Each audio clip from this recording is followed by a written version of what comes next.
अगर कोई व्यक्ति जीता है और अपने जीवन का संग्रहण करता है तो उसे कहीं ना कहीं बहुत सारी समस्याओं का सामना करना पड़ता है। इसी तरह एक देश को भी कहीं ना कहीं समस्याओं का, काफी ज्यादा समस्याओं का सामना करना पड़ता है, क्योंकि एक व्यक्तियों का समूह ही एक देश को बनाता है। और ऐसे ही हमारा देश भारत भी है और हमें भी कहीं ना कहीं बहुत सारी समस्याओं का सामना करना पड़ता है। पर प्रश्न ये उठता है कि हमारे ही देश को इन्हीं समस्याओं का सामना करना पड़ता है कि और देश भी ऐसे हैं। जनरल ऑब्जर्वेशन ये है और दुनिया का माहौल भी ऐसा ही है कि हमें ऐसा लगेगा कि हमारे देश की स्थिति खराब है, क्योंकि ऐसा लगता ही है कि दूसरे की स्थिति ज्यादा अच्छी है। अब क्या ऐसा ही है कि हम लोग सिर्फ मानते हैं कि हमारे देश की स्थिति खराब है, या फिर हम लोगों में ही कोई समस्या है जिसकी वजह से हमारे देश की स्थिति ऐसी है? भारतीय जो करते हैं वो ऐसा करते क्यों है? क्योंकि ये बात कोई खास और इतनी रेयर भी नहीं है कि पता नहीं है हमें कि भारतीयों में जो गुण है वो कुछ भारतीयों में ही है। ये शब्द गुण है, ये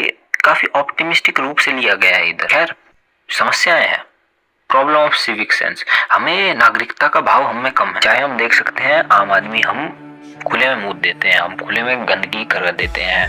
हमें सिर्फ इंडिविजुअल लेवल पर सफाई पसंद है, और ये इंडिविजुअल लेवल भी ऐसे ही कहने के लिए कह दिया गया है क्योंकि हम नहीं जानते कि हम किस तरह से रहते हैं। अब आ गई दंगाई समस्याएं, जैसे कि हमारे पास धर्म और पार्टी बेस, ये दंगाई समस्याएं इसके बेस्ड पे भी होती हैं। और भी समस्याएं, जैसे समस्या ऑफ करप्शन। और करप्शन क्या है? करप्शन इंडिविजुअल लेवल पर भी होती है, ऐसा नहीं है कि कोई पार्टी कर रही है वही करप्शन है। करप्शन इंडिविजुअल लेवल पर भी होती है। आप उसको सपोर्ट करते हैं, आप उसको आराम से ले लेते हैं, और हमारी सरकार भी इसे नजरअंदाज कर देती है। कमाल की बात यह है कि ये सारे के सारे देशों में होती है ये सारी समस्याएं। करप्शन ले लीजिए, दंगाई समस्या ले लीजिए, सिविक सेंस की समस्या ले लीजिए, अगर आप उसे रेसिज्म के पर्सपेक्टिव से नहीं जोड़ रहे हैं। पर अगर आप ग्राउंड लेवल पर देखें भारत को, तो इसमें कुछ ना कुछ ऐसा है कि ये सारी एक साथ ही बात ये खास इसलिए लगती है क्योंकि ऐसा महसूस होता है कि ये भारत के डीएनए में ही है। अब इसी बात पर गहन चिंतन करना है, इसी बात पर सोशियो साइको एनालिसिस करना है कि भारत क्या है,